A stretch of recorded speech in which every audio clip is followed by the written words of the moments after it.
Ah, ya. Ahí la.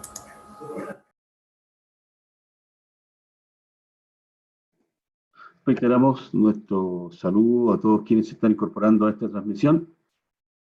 Yo creo que en un minuto más ya estamos con la gente incorporándose en este minuto, así que estamos a punto de iniciar. Nuestros relatores ya están dispuestos, así que en un minutito estamos partiendo. Solo un poco de paciencia mientras las personas que están inscritas se siguen incorporando a esta teletransmisión.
Marcelo, está tu micrófono cerrado.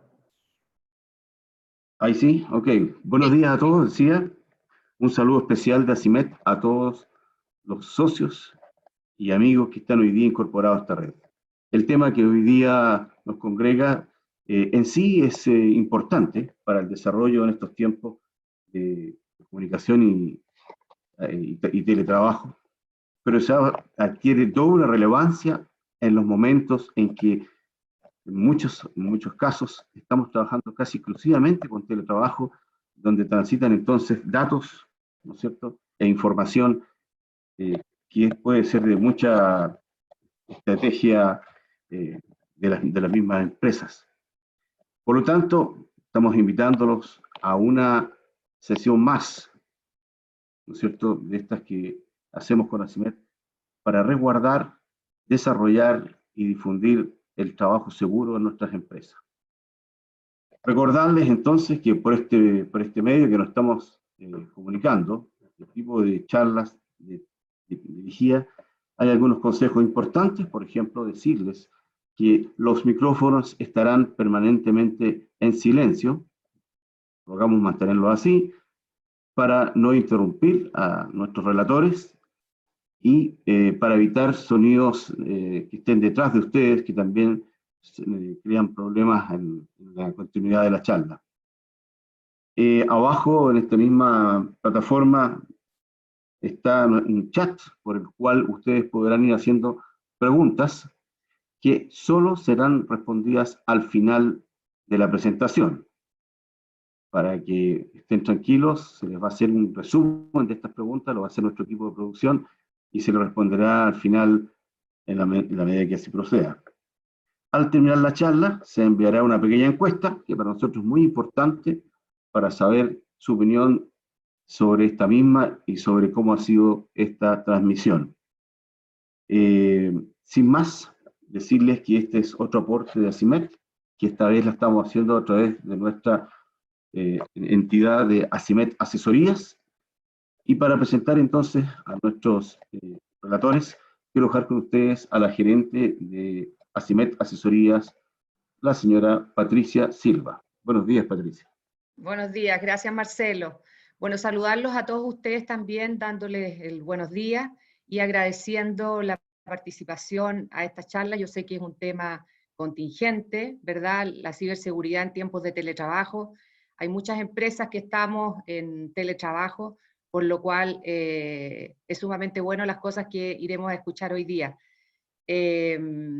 Como decía Marcelo, ustedes pueden hacer las preguntas que quieran a través del chat. Yo voy a estar preocupada de que finalmente podamos resolverlas al final de la charla, cada una de ellas. Les presento a dos de nuestros expositores hoy día. Jimena Sepúlveda, primero quiero decirles que es una empresa que se llama Cyberlaw. Ellos son socios de esta empresa. Jimena Sepúlveda es abogada, Master of Law, especializada en propiedad intelectual, derecho de las nuevas tecnologías y ciberseguridad, con experiencia en gestión y desarrollo de estrategias institucionales en estas materias. Héctor Muñoz es ingeniero electrónico e ingeniero en computación informática, máster en gestión de tecnologías de la información y máster en seguridad de la información y comunicaciones. Tiene amplia experiencia en dirección de proyectos, como en control de gestión y análisis de servicios de alto impacto. Comenzará esta charla Jimena, por lo cual te pido, Jimena, que le des a tu micrófono el ok, digamos, y después con la presentación. Bueno, muchas gracias, Marcelo, Patricia. La verdad es que estamos súper contentos nuevamente de estar trabajando con ustedes, ACIMET Asesoría. Y bueno, buenos días a todos, a quienes nos ven desde sus casas, tratando este tema que resulta ser, como decía Marcelo, tan contingente. Primero quería contarles un poco quiénes somos. Nosotros somos Cyberlaw.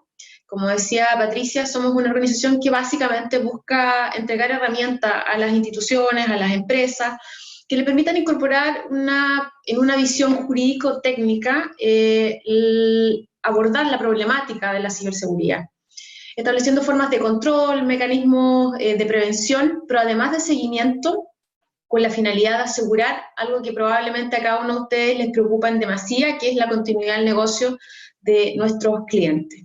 Les voy a mostrar ahora entonces la presentación que hemos preparado especialmente para ustedes y que resume de forma muy didáctica, esperamos, ¿no es cierto?, de qué se trata el abordaje de la ciberseguridad en tiempos de teletrabajo. Bien, como ustedes bien saben, esta pandemia, ¿no es cierto?, el COVID-19 ha llevado a la mayor parte de las empresas a fomentar el trabajo remoto con la finalidad de no propagar el virus, ¿no es cierto?, y de aminorar, ¿no es cierto?, la curva de contagio a nivel nacional y también a nivel global. Esta nueva modalidad de trabajo ha forzado a las organizaciones a tener que adaptar su fórmula de trabajo, lo cual también trae como consecuencia, en definitiva, que se aumenta, lamentablemente, ¿no es cierto?, la cantidad de riesgos derivados de el trabajo remoto o el teletrabajo. Esos mayores riesgos están vinculados al incremento de ataques informáticos, del cual todos nosotros hemos sido, o algunos de nosotros hemos sido objeto. Fíjense que los digo de forma personal porque he recibido yo al menos 2 intentos de fraude electrónico. Las cifras actualizadas de la Policía de Investigación de Chile hablan de que solo en el mes de marzo, recién pasado, la cantidad de ataques informáticos aumentó ostensiblemente, fíjense que en un 40%, casi la mitad de lo que normalmente se verifican, ya en una cifra muy alta a nivel nacional. Cuando pensamos en ciberdelitos, no solamente estamos vinculándolo a fraudes que tienen por objeto hacerse del patrimonio de las personas a través de fraudes, ¿no es cierto?, bancarios, sino que también incluye el secuestro de información de las empresas, ¿no es cierto? También incluye a veces incluso delitos vinculados con pornografía infantil, que utilizan sistemas informáticos para llevar a cabo, ¿no es cierto?, la comisión. Y uno dice, pero bueno, ¿cómo pueden haber aumentado tanto? Y resulta ser de toda lógica. Nuestras actividades pasaron de desarrollarse en el ambiente físico, en el ambiente analógico, mayormente ahora, a propósito, ¿no es cierto?, de esta crisis sanitaria, al ambiente digital. Los ciberdelincuentes son quizás los más avesados y los más flexibles en orden a poder como adaptarse a ese nuevo escenario, y entonces han cambiado también la modalidad de comisión de los delitos, afectando al patrimonio, a la confidencialidad de la información de las empresas, y también, por cierto, afectando a la continuidad de sus operaciones. Y si nos preguntamos por dónde es que los ciberdelincuentes ingresan para atacar a las personas individuales y también a las empresas, tenemos que hablar de cuál es el vector de entrada. Y dicho en sencillo, el vector de entrada se refiere a por dónde los delincuentes ingresan para afectar, ¿no es cierto?, nuestros sistemas informáticos. Y perdón, Jimena, Jimena, ¿sí? Perdón que te interrumpa, pero no vemos la presentación. No sé si tú la tienes o Sí, la vas a pensé, poner. No la pero estamos viendo. no te puedo creer, ¿sí? Sí, no hemos visto nada. No les puedo creer, pero yo entonces voy a partir de nuevo para que lo puedan revisar, qué mal. Pero yo estaba feliz de la vida aquí hablando Ahora de las sí, nuevas... ¿Sí? Ya, ahora bueno. sí. Ya, mira, yo hablando de nueva tecnología y sin la presentación. Gracias, Patricia, por contarme. Entonces, De voy a nada. pasar rapidito, como yo les decía, bueno, aquí está lo que les había hablado, ¿no es cierto?, de los mayores riesgos, y esto es un poco respecto al incremento de los ataques. Y aquí hay un par de noticias que dan cuenta de ese aumento ostensible de las cifras, ¿no es cierto?, de ataques informáticos que ya les comentaba. Y aquí estábamos, ¿no es cierto?, hablando sobre el vector de entrada de los ataques informáticos, para decir por dónde los ciberdelincuentes ingresan para realizar sus delitos. Y fíjense ustedes que una cosa que parece ser súper importante tener en cuenta es que en general los ciberdelincuentes entran a través de las personas para realizar los ataques. Vale decir, es re importante considerar que los esfuerzos de la empresa deben estar puestos en evitar a través del comportamiento de las personas la acción de los ciberdelincuentes, más allá de la importancia, que por cierto también es relevante considerar, de los fierros, como dicen los informáticos. Yo no soy informática, yo soy legal, después el Héctor va a hablar probablemente en la jerga más informática. No basta con tener sistemas de antivirus o de firewalls que sean como muy potentes, sino que en realidad tenemos que concientizar a nuestros colaboradores, a nuestros trabajadores de la empresa a tener hábitos de lo que se denomina higiene digital, que prevengan, ¿no es cierto?, el ingreso de riesgos informáticos y que signifiquen una adecuada gestión en ese ámbito. Entonces, para poder partir, nosotros, yo les dije, esta va a ser una conversación que vamos a tratar de que sea fluida, sencilla, de forma tal de poder dar espacio a la conversación y a las consultas al final de ella. Hemos primero abordado esta presentación intentando explicar cuáles son las situaciones de ciberriesgo que se han amplificado a propósito de la pandemia. Luego vamos a dar ciertos consejos y luego vamos a avanzar un poquito más sobre la gestión adecuada en materia de ciberseguridad en este contexto. Si hablamos, entonces, ¿cuáles son las situaciones de ciberriesgo que se han, como decía yo, amplificado en el contexto de la crisis sanitaria que está vinculada con el teletrabajo? En primer término, sin lugar a dudas, encontramos que pasamos, ¿no es cierto?, de usar los equipos corporativos, los sistemas informáticos corporativos, normalmente ahora a usar nuestros equipos personales. Evidentemente, el contexto desde lo técnico cambia. Normalmente, salvo honrosas excepciones, ¿no es cierto?, nuestros equipos personales tienen sistemas operativos distintos a los sistemas corporativos, tienen fórmulas de protección distintas, en un estándar distinto a los sistemas corporativos, y esta es una cuestión que evidentemente impacta en el aumento de la cantidad de riesgos que pueden ingresar, ¿no es cierto?, a la entidad. Piensen que la empresa pasa a operar a través de sistemas informáticos menos seguros que hacen más permeables, ¿no es cierto?, entonces los riesgos a la entidad. En segundo, una segunda fórmula que amplifica los riesgos son el uso de las redes. Puede suceder que nuestros colaboradores ingresen, ¿no es cierto?, a su correo electrónico, ingresen a las páginas de intranet de las empresas a través de redes que sean públicas o redes que no tengan un nivel de seguridad adecuado. Y eso hace posible, ¿no es cierto?, que los ciberdelincuentes ingresen con mayor facilidad a nuestros sistemas informáticos, que puedan ingresar con mayor facilidad a la información confidencial de la empresa, que puedan ingresar a tomar información, ¿no es cierto?, no solo de la empresa, sino que también de nuestros clientes, lo cual significa responsabilidad no solo en el ámbito interno, sino que también respecto de terceros, cuando estamos hablando de la empresa. Otra situación también relevante es que la empresa carezca de un plan de continuidad del negocio. ¿Qué significa esto? Que en el evento de que se produzca, ¿no es cierto?, o que acaezca un evento de crisis de ciberseguridad, no sepamos cómo tenemos que continuar, no tengamos establecido un plan, no sepa el colaborador a quién tiene que llamar, cuál es la acción inmediata que tiene que seguir para poder, ¿no es cierto?, minimizar el impacto de ese riesgo en la institución. Y también, y muy vinculado a lo anterior, ¿no es cierto?, la falta de políticas de seguridad interna. El saber cuál es el protocolo que la entidad tiene frente a la existencia de una crisis en materia de ciberseguridad. Héctor, me gustaría que pudieras complementar estos aspectos básicamente más desde lo técnico en relación sobre todo a los dos primeros ítems. Hola, buenos días. Bueno, en realidad antes de explicar la parte técnica, quiero entregar dos mensajes que son mensajes que tienen un componente académico y un componente técnico. El primer mensaje es que las empresas que crean que no han sido atacadas es porque no han buscado lo suficiente. Ese es un mensaje que hay que tenerlo muy claro. O sea, yo siempre estoy escuchando de las personas que sienten de que no han sufrido o no tienen evidencia de algún ataque, y lo único que les puedo expresar es que siempre a todos por lo menos han tenido algún ataque, y si no lo han detectado porque no han escarbado lo suficiente. Y el segundo mensaje, que son mensajes generales, es que lo podemos definir como una máxima también, es que nadie puede creer que no tengamos algo interesante para los ciberdelincuentes. En general todos tenemos algo interesante.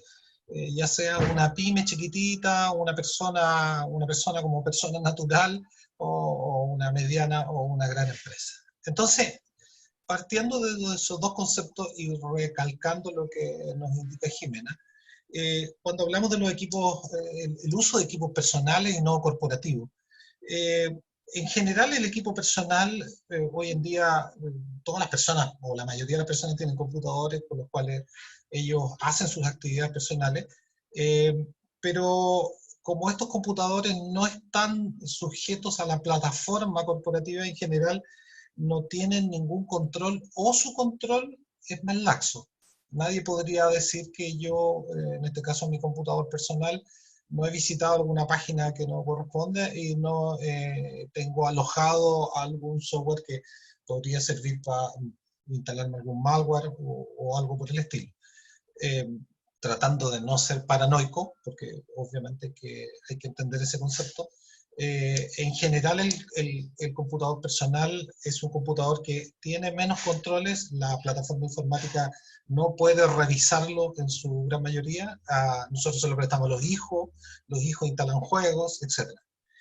Y el uso de las redes públicas no seguras, también hay una máxima que se usa digamos, en el mundo, y es que dice que nadie asegura que estas redes no están monitoreadas por un ciberdelincuente.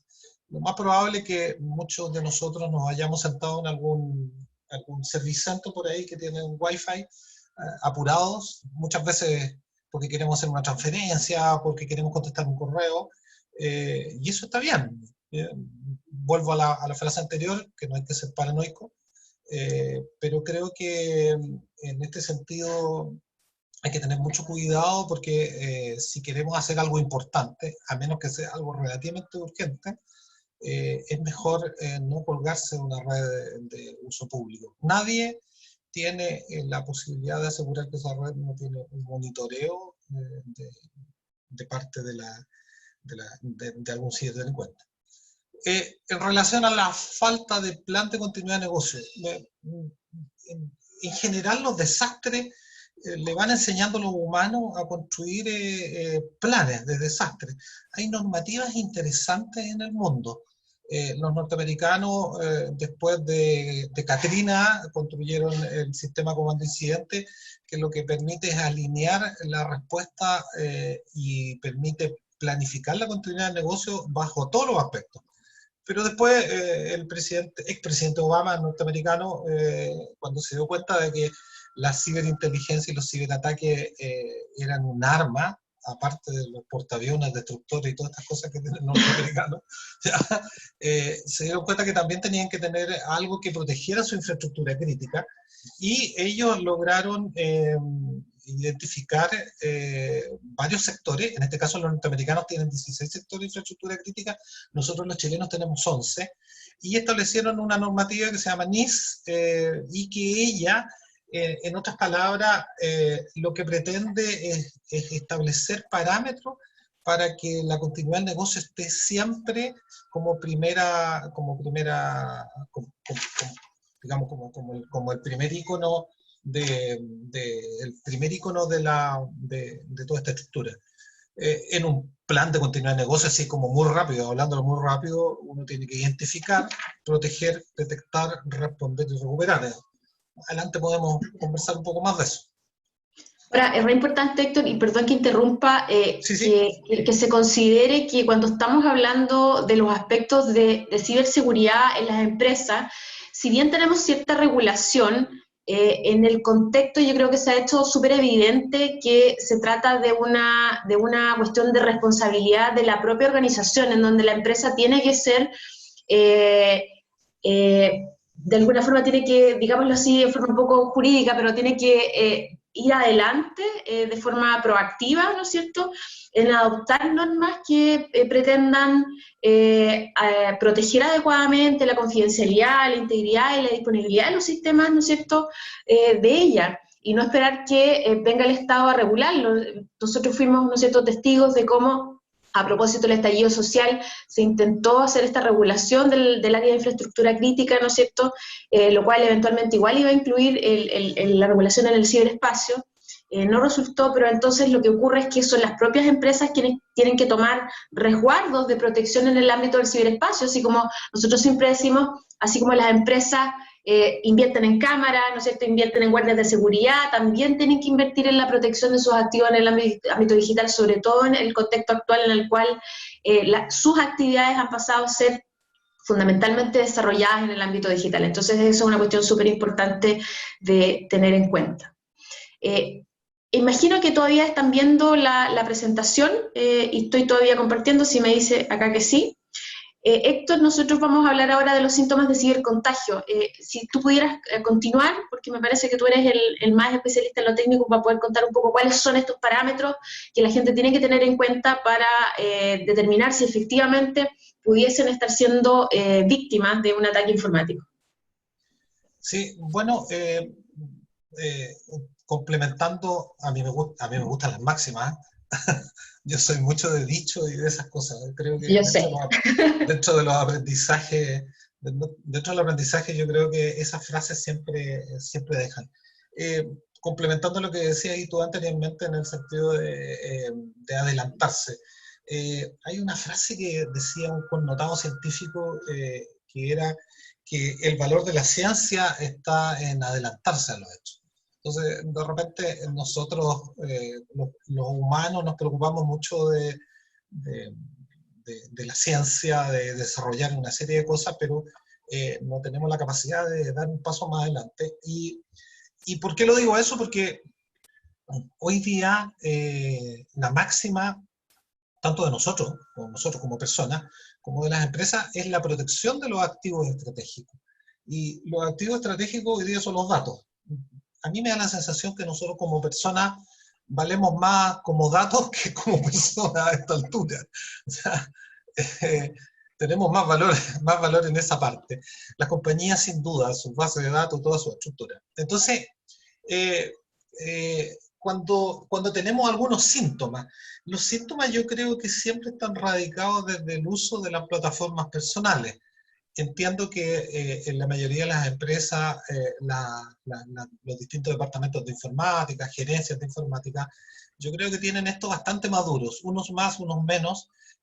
Yo creo que hacen esfuerzos sobrehumanos para tratar de mantener estas plataformas de muy buena manera. Nosotros en el ámbito personal, especialmente cuando estamos conectados del home office, tenemos la posibilidad de tener datos extraviados o secuestrados. Los primeros síntomas, en realidad, en general, son cuando algunos comportamientos del software no son como corresponden. Ya lo dije anteriormente, de que, en general, en este tipo de cosas, la mayoría de las personas presta sus computadores personales, se los presta a otra gente, y en este caso son niños que instalan juegos, y los niños cuando instalan juegos lo más probable es que no tienen ninguna conciencia y pueden estar instalando cosas que son bastante complejas. La identidad suplantada en general es bastante riesgoso en las compañías, pero en forma personal a nosotros nos pasa de que tenemos hartas redes sociales y hartas cosas. El phishing, que en otras palabras significa salir a pescar o pescador. Cada uno de nosotros es un pez que está en este gran mar cibernético, nos convertimos en peces dorados, peces de colores, peces de distintos tipos. Yo creo que entre más bienes y más activos manejemos, vamos a ser más dorados. Y ahí está el pescador, que es el ciberdelincuente, que está atento a buscar alguna información por todos los medios que pueda. Nos envía un correo, nos alienta con alguna estructura, nos incentiva en miedo, le coloca ahí nueva fórmula para combatir el COVID-19, haga clic aquí para que nosotros le enviemos un frasco de prueba. Ustedes dirán de repente, ¿cómo puede haber gente que crea este tipo de cosas? Se sorprendería la cantidad de gente que hay. ¿Ya? Además que somos 7.000 millones de habitantes y basta que el 0,1% caiga en la trampa y ya va a generar suficiente material para apropiarme no solamente de su dinero, sino que suplantar su identidad para poder realizar otras cosas. Los servicios fuera de línea, sin duda los servicios fuera de línea son re importantes. Uno le manda un mensaje, le dice su cuenta ha caducado o el banco tiene problemas, haga clic aquí, ingrese su identidad, nos pide la clave, se adueñan de nuestros servicios. Y la inoperatividad de los sistemas en general, también muchos han caído en la trampa pensando que nos están resguardando. Jimena puso ahí una fotito donde dice sistema hackeado, que es muy interesante. Te llega un correo o la página, o te mandan para otra página donde dice que usted ha sido hackeado, si quiere liberarse de este hacking, haga por favor tal cosa, ingrese su root, ingrese su contraseña, no sé, nos piden mucha información. Nosotros tenemos que estar siempre atentos. En general hay que ser como bastante precavidos, pero tampoco paranoicos, porque la paranoia nos conduce a no producir, más si estamos en home office. Yo siempre voy a indicar de que el comportamiento extraño se empieza a manifestar cuando nosotros sentimos que nos están preguntando algo que no corresponde. Nadie, ni siquiera el banco, me pregunta otras cosas aparte del ingreso del root y la contraseña cuando estamos en la primera etapa. No sé si estoy abarcando mucho tiempo. No, está perfecto, Héctor. Quizás podríamos ahora avanzar, ¿no es cierto?, a cuáles son nuestros ciberconsejos, y quizás tú podrías explicar un poco en qué consiste, ¿no es cierto?, realizar las conexiones a través de VPN, cómo configurar contraseñas seguras, ¿no es cierto?, qué precauciones hay que tener precisamente en lo que tú anticipabas respecto al phishing, y quizás yo después pueda dar algunos consejos respecto de tips en materia de ciberseguridad para las empresas. Ya, mire, lo primero que voy a hablar es el tema de las contraseñas, porque en el tema de las contraseñas, indistinto que estemos en home office, la contraseña sigue siendo administrada por la plataforma informática de la respectiva empresa. Entonces, no quiero echarle la culpa a los informáticos para nada, pero lo que quiero decir es que el informático es el que tiene el control y él es el que establece el nivel de dificultad de la contraseña.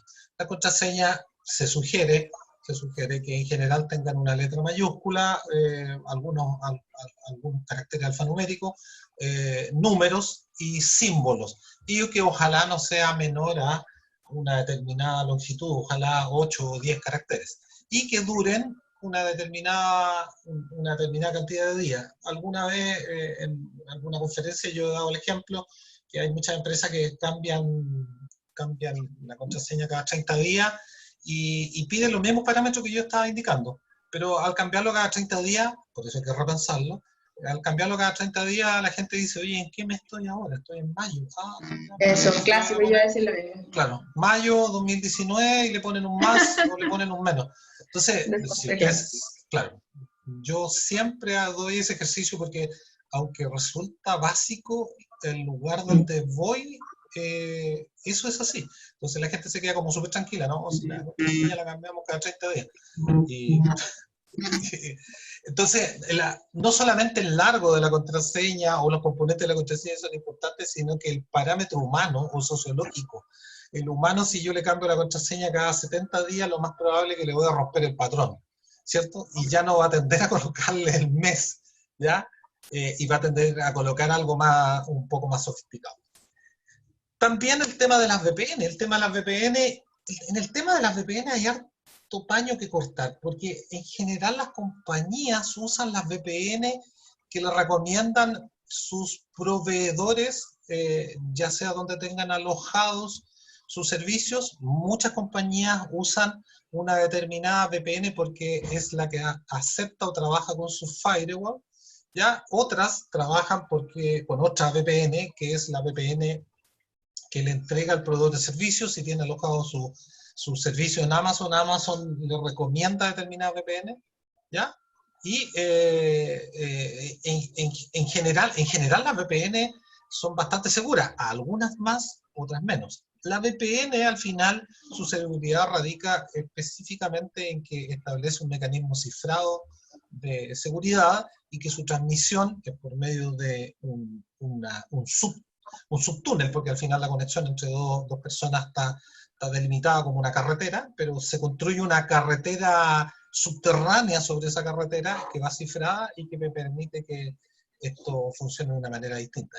Yo voy a hacer, Héctor, ahí la traducción para los que no son informáticos de lo que es el VPN. En definitiva, la gran carretera que dice Héctor es la Internet, y la VPN lo que es un camino particular que tiene la empresa para comunicarse, ¿no es cierto?, con sus colaboradores, que tiene un cifrado, ¿no es cierto?, de seguridad que hace que se aumenten los niveles de seguridad en el ámbito informático.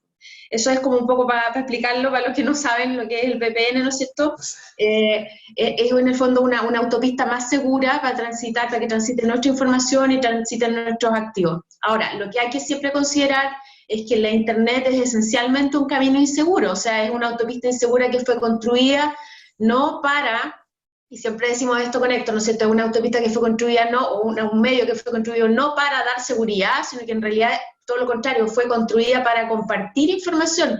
Entonces siempre los informáticos dicen esto tiene un defecto de construcción, ¿no es cierto?, desde el origen, que normalmente hay que tener en cuenta a la hora de interactuar en la Internet. Entonces, ojo con eso también, porque no está, aunque transitemos por la VPN, no está absolutamente segura nuestra información, y por eso es importante mantener igual siempre en alto todos los resguardos frente a los eventuales riesgos informáticos.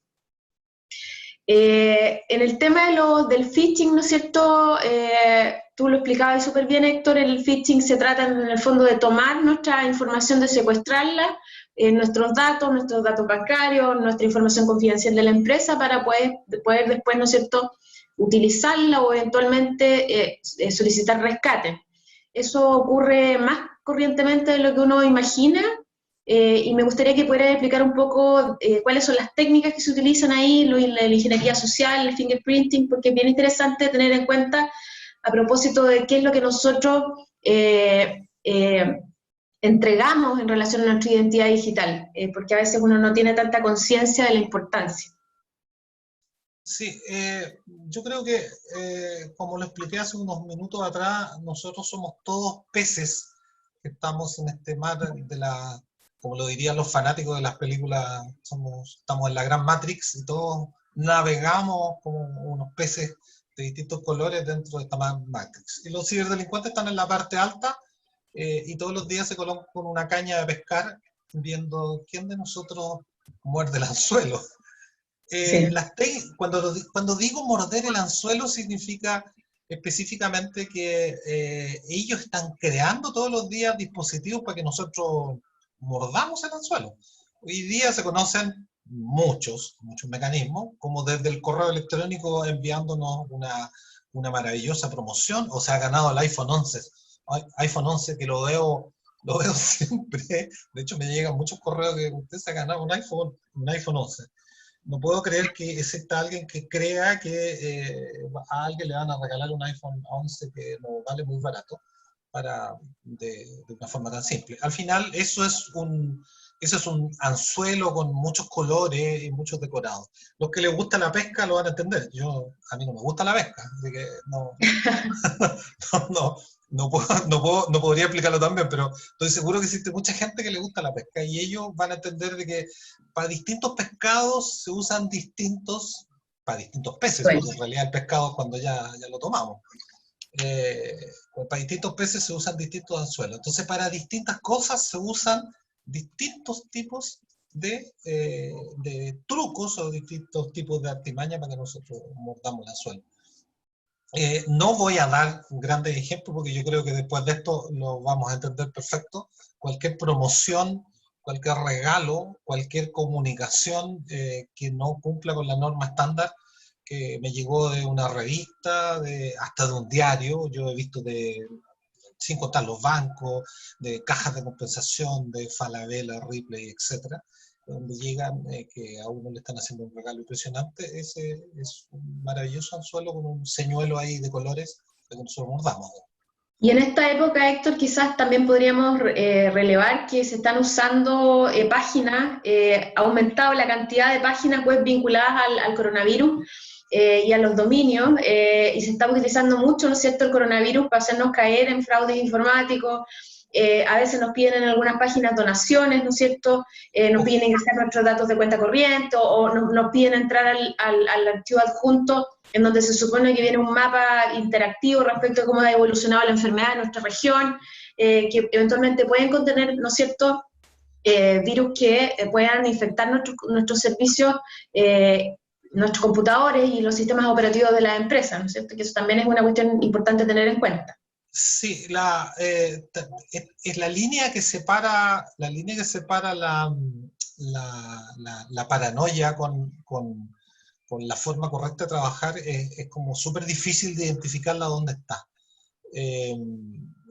Yo creo que mientras, volvemos a la frase anterior, si todos pensamos que no tenemos nada interesante para los ciberdelincuentes, estamos completamente equivocados, porque todos tenemos algo interesante. Todo suma, digámoslo así. En general, lo vuelvo a reiterar, las formas que se están utilizando son gigantes. Creo que alguna vez tú lo mencionaste, Jimena, en algún seminario o en alguna parte, y yo también lo he visto pasar, esta información. La ciberdelincuencia hoy día genera más ingresos que la droga. Y con un costo económico varias veces multiplicado más barato que producir droga. Yo no tengo idea cómo harán la droga, pero me imagino que plantar, porque lo único que sé es que las plantan. Entonces, plantar no es lo mismo que sentarse en un computador con un café, con una Coca-Cola, a colocar un anzuelo para ver si alguien... Y de ahí la importancia entonces que las empresas, que son, en el contexto que estamos haciendo este análisis, ¿no es cierto?, tengan conciencia sobre la ciberseguridad, que es el último aspecto, ¿no es cierto?, que nosotros ya vamos a tener en cuenta. Y desde ahí, ¿no es cierto?, la relevancia del diseño de una política corporativa de teletrabajo en este contexto, ¿no es cierto?, de la pandemia. Y con el Héctor hemos hecho un listado, y esto es un regalo, ¿no es cierto?, de cuáles son nuestros consejos más básicos, desde el cual debiera partir el diseño de una estrategia en este contexto. Para que puedan ahí anotar, o esta parte después le hacen un replay para que lo puedan volver a tener en cuenta. ¿Qué pasa? Primero, establecer ciertas reglas que son como las básicas. Esto es como del desde, ¿no es cierto? De aquí para adelante igual hay que construir diseñar más adecuadamente un plan de manejo, pero esto es lo más básico que tienen que tener en cuenta. Primero, cómo acceder a la información de la empresa por parte de los colaboradores, ¿no es cierto? Entonces ahí está, vamos a acceder por VPN, vamos a acceder por escritorio remoto, eso es una primera regla. Después, ¿qué es lo que la empresa tiene que determinar? ¿Quiénes van a tener acceso, ¿no es cierto?, a trabajo remoto y en qué circunstancias? ¿Va a estar siempre disponible la información de la empresa? ¿Va a estar disponible solo en horario, ¿no es cierto?, que corresponde? ¿Van a poder conectar los colaboradores? Después, ¿con qué equipos van a acceder a la información? ¿Qué protecciones de seguridad mínima deben tener los equipos de los colaboradores? Para asegurar, ¿no es cierto?, este estándar mínimo que habíamos hablado y que Héctor explicaba también antes, ¿no es cierto? Los equipos van a ser equipos propios, equipos corporativos, celulares, tablets, porque los niveles de seguridad son distintos, ¿no es cierto? El nivel de seguridad que ofrece un teléfono inteligente no tiene mucha relación o es distinto al nivel de seguridad que brinda un computador. ¿Cómo se debe manejar la información en esta modalidad de trabajo en casa? ¿Vamos a usar medios externos? ¿Van a quedar prohibidos, no es cierto? ¿Cómo vamos a almacenar la información? Otro aspecto súper relevante. ¿Vamos a hacer una copia local por cada uno de los colaboradores?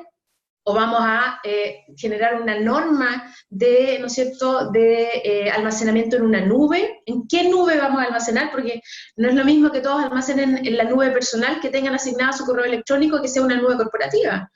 Después, otra cuestión importante, ¿cuál va a ser el procedimiento de atención y soporte en caso de que efectivamente acaezca un riesgo informático? ¿A quién tengo que llamar? ¿Cuál es el plazo que tengo para comunicar, ¿no es cierto?, que he sido ciberatacado? Y finalmente, y que parece ser súper relevante, y es por eso que nosotros trabajamos intensamente en generar políticas de ciberseguridad para las organizaciones, que el core de nuestro negocio, es generar un protocolo que establezca responsabilidades y obligaciones del trabajador en cuestiones de seguridad de la información. Porque fíjense ustedes que, y esto es lo importante, porque la norma debe tener un correlato en la responsabilidad corporativa. No se puede simplemente establecer una norma que prohíba o que restrinja un comportamiento sin que eso tenga, ¿no es cierto?, una repercusión en el ámbito laboral. Y de ahí la importancia de la incorporación dentro de la entidad de normativa vinculada, ¿no es cierto?, a la gestión de la ciberseguridad, no como algo que tenga por objeto, ¿no es cierto?, sancionar a los trabajadores, sino que simplemente guiarlos respecto de cuál es el adecuado camino para tener este enfoque preventivo que evite, ¿no es cierto?, la pérdida de información confidencial, la indisponibilidad del sistema o la interrupción de las operaciones. Y desde ahí, ¿no es cierto?, está un poco lo que nosotros hacemos y estamos ofreciendo a través de Acimet Asesoría, que es esta adecuación o la adaptación de la empresa a este nuevo escenario, incluido el escenario de teletrabajo. ¿Cómo generar una estrategia de protección de datos que no solamente se refiere a los datos de la empresa? Y esto es importante tener en cuenta porque hoy día han surgido muchas más responsabilidades para la empresa respecto de los datos de sus clientes, que es una cuestión que es muy importante tener en cuenta, cómo va a ser la política de gestión de datos, el plan de gestión de cibercrisis, qué es lo que pasa con, bueno, también ofrecemos el servicio de ethical hacking, de gestión de activos digitales, por cierto, la protección de la propiedad intelectual, no solo marcas, sino que también cuáles son, perdón, por ejemplo, la protección de nuestro software o de nuestros protocolos de acción, que también pueden ser protegidos por propiedad intelectual. La gestión de la responsabilidad penal de las empresas en materia de ciberdelitos.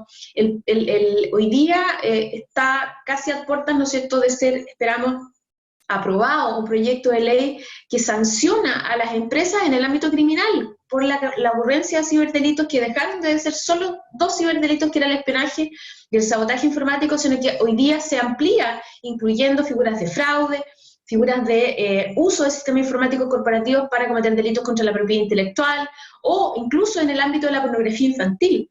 Entonces, hoy día el ámbito de responsabilidad de la empresa, en la cual pasa a ser responsable la propia entidad, hace que tengamos que tomar conciencia entonces sobre la importancia de la ciberseguridad en este enfoque preventivo.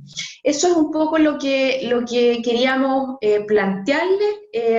Insisto, esto es algo muy resumido.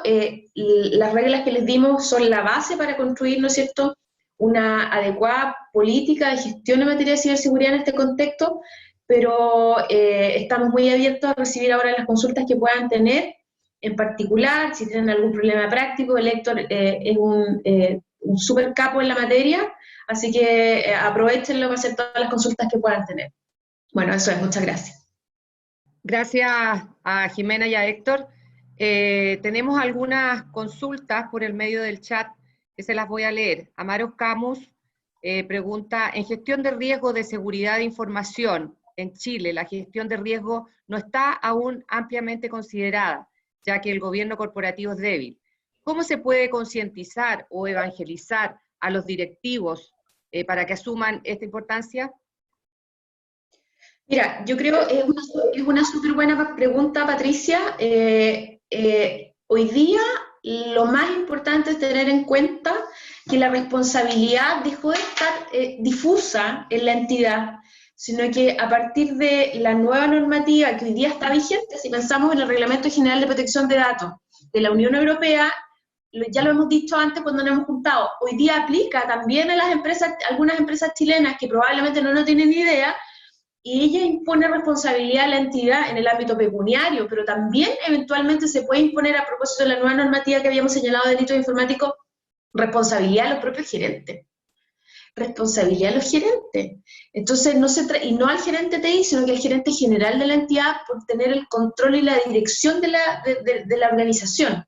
Entonces, es importante establecer protocolos de gestión preventivo que evite el acaecimiento de esos riesgos informáticos.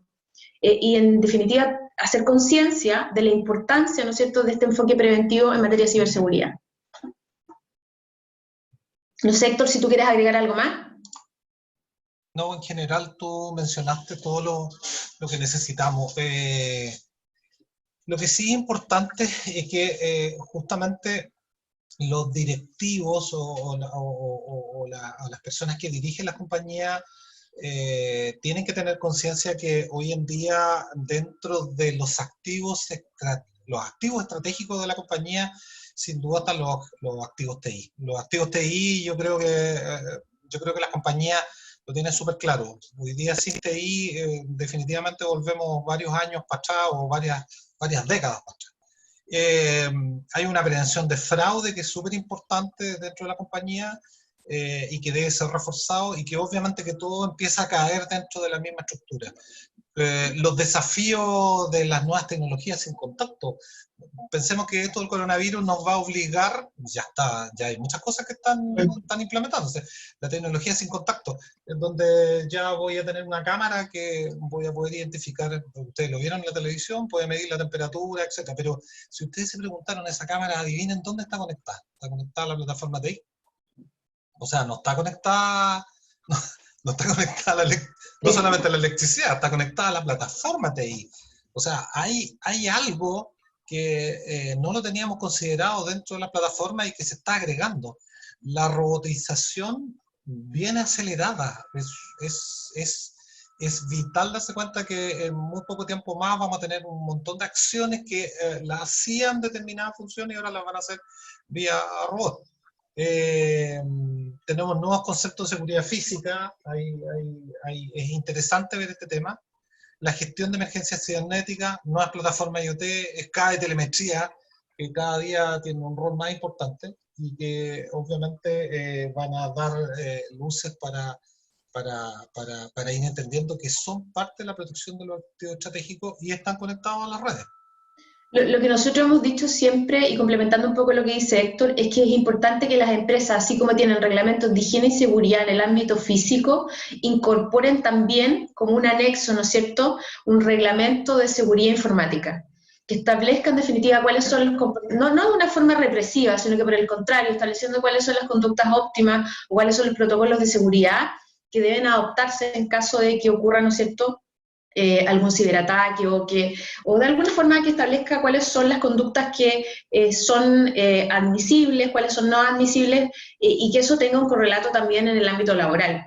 Muchas veces ocurre, y probablemente los gerentes que están acá les va a hacer eco lo que les voy a decir, que los trabajadores tienen ciertas conductas que pueden ser inadecuadas en relación al comportamiento esperado de cada uno de los colaboradores, que no tienen una sanción en el ámbito laboral.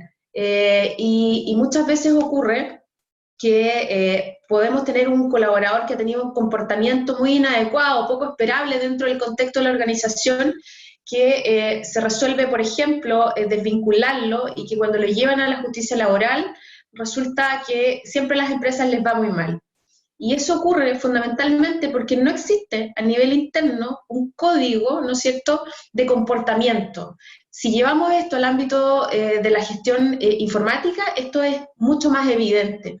Entonces es importante tener en cuenta cuáles son los comportamientos que la empresa va a promover en esta función preventiva de la ciberseguridad que nosotros ofrecemos, para, ¿no es cierto?, también poder sancionar las conductas que van en contra de ese código de comportamiento. Javier Núñez pregunta, ¿cómo realizar campañas informativas con un lenguaje simple para los usuarios, si tienen algún tip? Héctor, si querés tú, pues. Sí, bueno, la semántica es súper importante para que podamos entender que tenemos que colocar las palabras correctas. Yo siempre voy a sugerir los medios más modernos en relación a este tema. Hay algunos videos animados, son muy simpáticos, que se pueden hacer, que nos pueden entregar tips importantes. No nos olvidemos también de que dentro del ámbito de la educación existen 8 maneras de aprender. A veces estamos enviando una sola forma para que las personas aprendan de una sola manera, y se nos quedan afuera 7 más. Significa que las campañas deben tener varios componentes. La concienciación es súper importante. Yo creo que el inicio de la concienciación o la charla interna de cada grupo de trabajo es súper importante, o el briefing mañanero. No sé, yo por lo menos donde he trabajado siempre lo implemento, da muy buenos resultados. Los jefes de departamento, subgerentes o gerentes, en la mañana 5 minutos se reúnen rápidamente. Chicos, buenos días, acuérdense muy bien de que hoy día tenemos problemas de ciberseguridad, en el sentido que podemos ser atacados, tomen las precauciones, si alguien tiene alguna duda, llame al departamento de informática, ellos son los expertos y los van a asesorar. Un briefing de 4 o 5 minutos ya empieza a ser algo importante. Pero también no nos olvidemos de que la papelería, por decirlo así, procedimientos y políticas son los que nos van a entregar el éxito en caso que tengamos un desastre en ciernes, digamos. En lo mismo, hay otra pregunta que dice, ¿cuáles son las normas, leyes que abordan la ciberseguridad, la protección de datos, sanciones y todo relacionado a este ámbito? Ya, Patricia, la verdad es que es una buena pregunta, y harto. En Chile tenemos unas normas que son un poco antiguas, que es la Ley de Protección de Datos, que es del año 90, la Ley de Delito Informático, que también es de los 90, pero que están en proceso de modificación en el Congreso ambos. Nosotros con Héctor trabajamos en el proyecto de delito informático en nuestra oficina, y por eso es que hablamos con tanta certeza respecto a que amplía mucho el ámbito de responsabilidad de la empresa. Por otra parte está el Reglamento General de Protección de Datos de la Unión Europea, que, como ya les decía antes, aplica también a ciertas empresas en la medida que tengan actividades con ciudadanos de la Unión Europea, que usen información personal de ciudadanos de la Unión Europea, por ejemplo, que tengan sistemas de distribución de sus productos con países de la Unión Europea, y hay ciertos parámetros que el reglamento fija. Por ejemplo, si la empresa entrega o puede entregar, hacer despachos a la Unión Europea y utiliza el lenguaje, la Unión Europea hace aplicable, ¿no es cierto?, el reglamento general, que es muy, muy estricto. En el mundo, el sistema de protección de datos se divide entre el sistema más estricto, que es de la Unión Europea, y el menos estricto, que es el sistema norteamericano.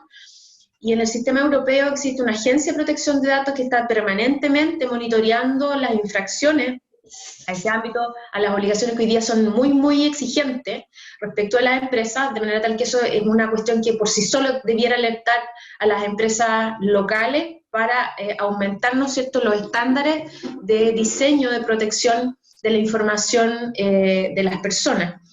Está además, ¿no es cierto?, la Política Nacional de Ciberseguridad como la hoja de ruta que el Estado se fijó, ¿no es cierto?, de aquí al año 2022, hace un par de años hasta el año 2022, que fija cuáles van a ser como los distintos pasos que el Estado va a ir dando para avanzar en hacer, ¿no es cierto?, el ciberespacio un espacio más resiliente y más seguro. Y además, bueno, por cierto, se incluye la creación de una garantía constitucional de la protección de los datos personales, que eso no existía y que hace hoy día aplicable frente a una lesión a los datos personales de los sujetos del recurso de protección, que es una cuestión súper relevante, que no existía. Entonces, ustedes saben que el recurso de protección es una de las herramientas más utilizadas por la rapidez y por la celeridad que tiene, y significa ahí un gran desafío para las empresas. Ese es el resumen cortito, ¿eh? Podría estar hablando más, pero ese es el resumen ejecutivo. Ok, Andrés dice, hola, muchas gracias por la charla. Una pregunta para Héctor con respecto a las conexiones VPN. Si bien, como comentaste, generalmente se utilizan los clientes VPN que vienen con los firewall o de los proveedores de alojamiento, las configuraciones de conexión no varían mucho entre sí. Dicho eso, ¿recomiendas algún cliente VPN en especial o tener en cuenta alguna configuración? Voy a hablar del cliente específicamente. O sea, lo voy a volver a insistir que si nosotros podemos escoger una VPN, una buena VPN o un buen cliente VPN, el NordVPN generalmente anda bastante bien dentro de los precios accesibles y baratos. Tenemos otros más, tenemos varios más, pero siempre tenemos que conversarlo con nuestro proveedor o con la gente que nos proveyó de los medios de telecomunicaciones, porque a veces tienen restricciones. Yo me he encontrado que, voy a dar un ejemplo, no sé, un firewall Cisco de tales y tales características trabaja muy bien con determinadas VPN y con otras no trabaja tan bien. Entonces, en general, casarme con una marca es bastante complejo. Dentro de las económicas, la NordVPN anda muy bien, es bastante económica, pero ojo, hay que tener cuidado porque en general la plataforma donde tenemos alojado nuestro servicio tiene mucho que decir. Y en general todas tienen un nivel de seguridad. Como yo puse el ejemplo, cuando yo transito de mi casa hacia los servidores de la compañía, es como que me fuera por una carretera determinada. No sé, pongamos ejemplo un puente largo. Yo voy por el puente. Cuando yo tomo una VPN, yo uso ese mismo puente, pero ahora el puente le construyo abajo un túnel subterráneo, debajo del puente. Entonces este túnel subterráneo, si bien existe, es difícil de detectar, va encriptado, va con una serie de políticas de seguridad. Si ustedes me preguntan si se pueden vulnerar las VPN, yo les puedo asegurar que a esta altura sí. Las posibilidades son muy bajas, sí, pero es un mecanismo más que tenemos para colocar dentro de nuestro potpourri de niveles de seguridad y de herramientas de seguridad. Patricia, salió una pregunta buena ahí, perdona, respecto de algo que está súper como en la contingencia, que son las plataformas de videoconferencia, y respecto de esta que estamos usando hoy día nosotros, que es Zoom. Y bueno, existen, la otra vez escuché a alguien que decía, bueno, el que tenga la plataforma de videoconferencia que esté libre de problemas de seguridad, que tire la primera piedra. Pero yo creo, Héctor, que es una buena idea que tú puedas como contar un poco cuáles son los problemas que tiene Zoom. Yo siempre recomiendo, me preguntaba ayer la Patricia cuál era la que yo recomendaba, yo le decía que yo estoy usando, no tenemos ningún auspicio por si acaso, pero que yo estoy usando Teams de la Microsoft, que me parece una buena herramienta, pero quizás podríais contar un poco cuáles son los problemas que ha tenido de seguridad Zoom y cuál es la que tú recomendáis también. Sí, yo he usado varias plataformas, también tengo mi regalona y en realidad debo reconocer que mi regalona es Teams.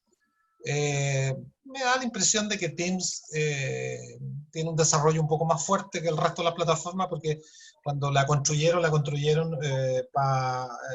apuntado a un ambiente educacional donde iban a tener muchas personas interactuando, y obviamente que se preocuparon de los conceptos de seguridad. Pero como dice Jimena, el que esté libre de pecado que tire la primera piedra. Yo creo que el dueño de Zoom tuvo mala suerte porque lograron poner en la noticia que ellos tenían problemas de seguridad, pero les puedo asegurar que todas tienen problemas de seguridad.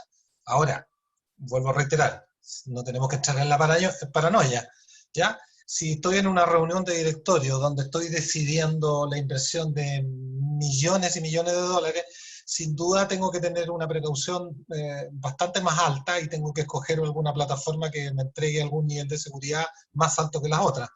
Pero también es muy simpático porque yo he visto las reuniones de directorio y todos los directores entran con celular a la reunión de directorio, y todos sabemos muy bien de que si yo tomo mi celular en este minuto y digo me quiero comprar un bote, lo más probable es que cuando entre a YouTube o a Google me va a salir una pila de propaganda de botes, porque las plataformas encienden los micrófonos y escuchan lo que decimos.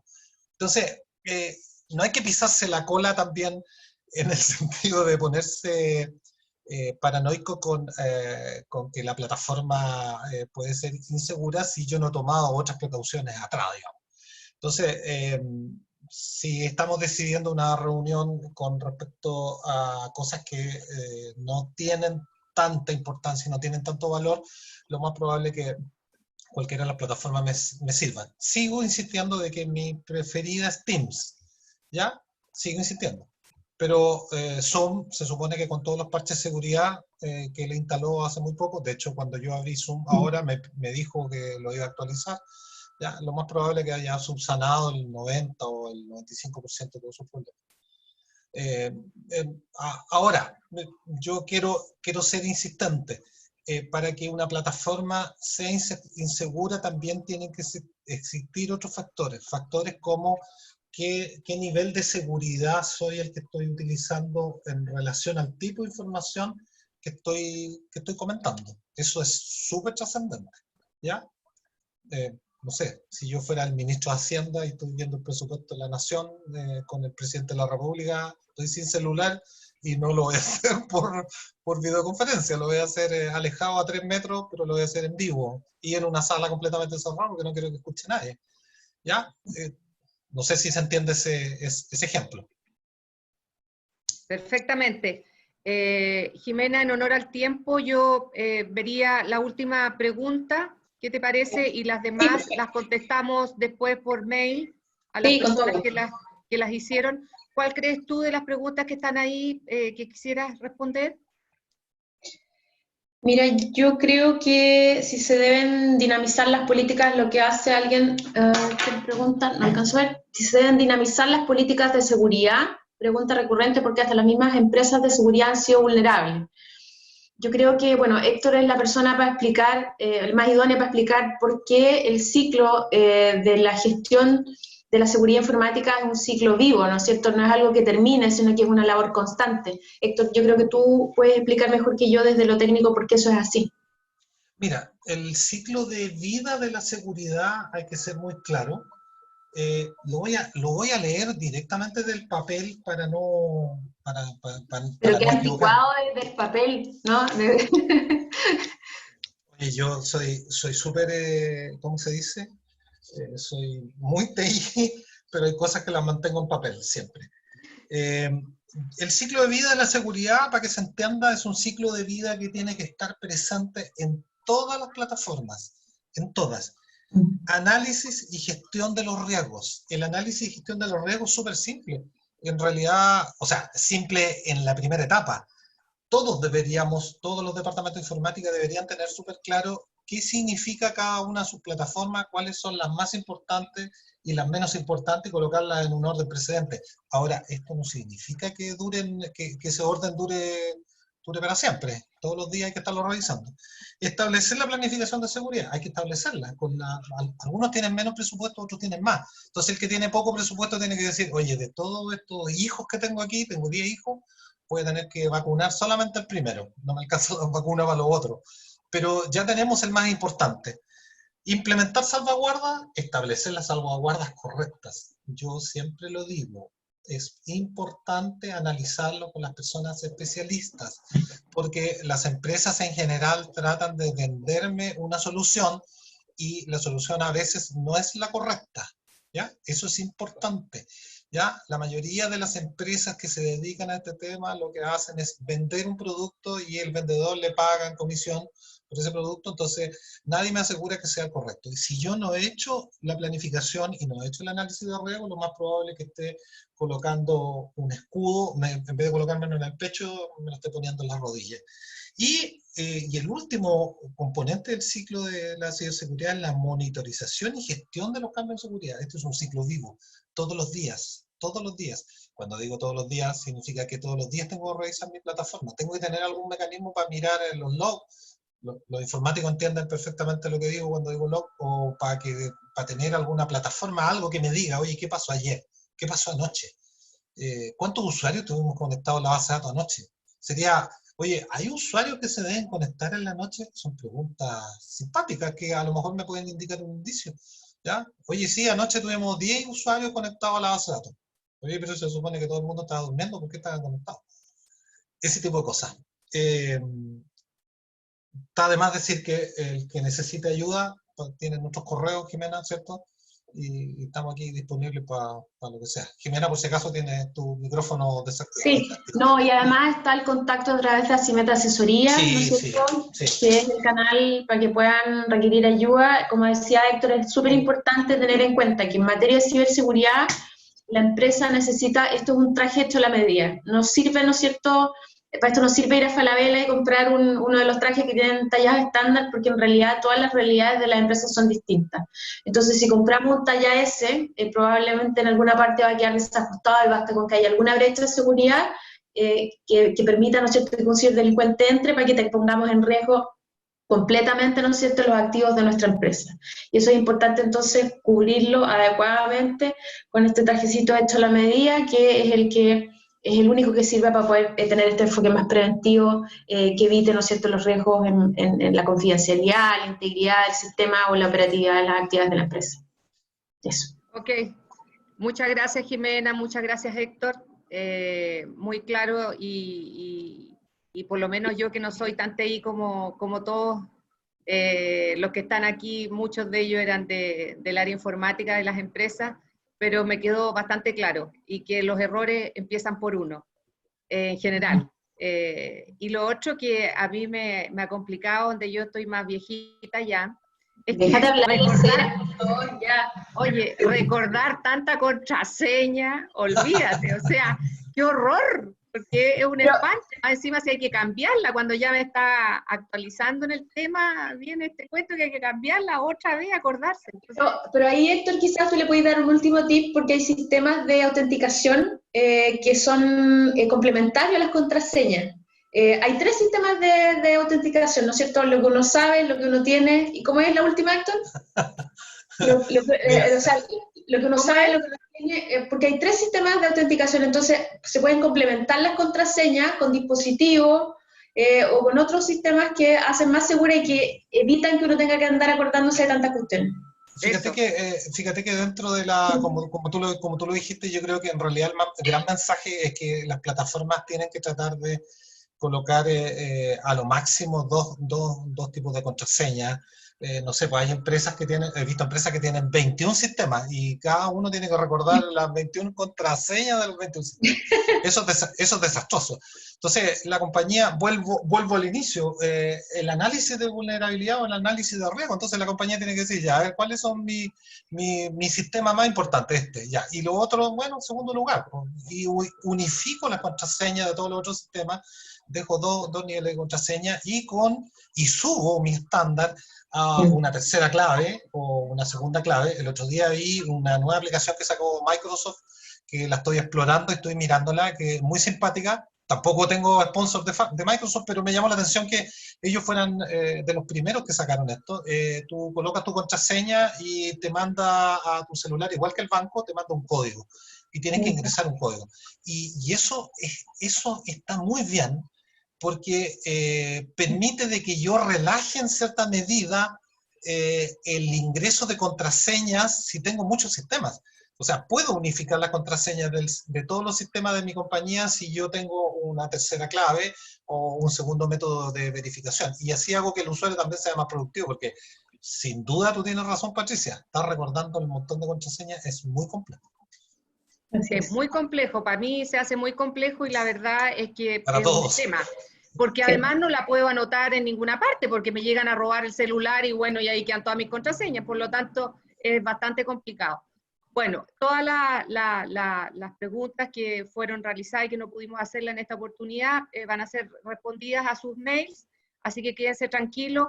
Les agradecemos nuevamente a los expositores, nuevamente a los participantes, y estaremos en una oportunidad adicional si así es necesario. Cualquier cosa que ustedes necesiten, por favor, mi mail es patricia.silva@acimet.cl. patricia.silva@acimet.cl. Así que cualquier consulta adicional, estamos para apoyarlos y que tengan muy buen día. Así que muchas gracias a todos. Gracias, Patricia, y a todos por este ratito. Gracias a todos. Gracias a todos.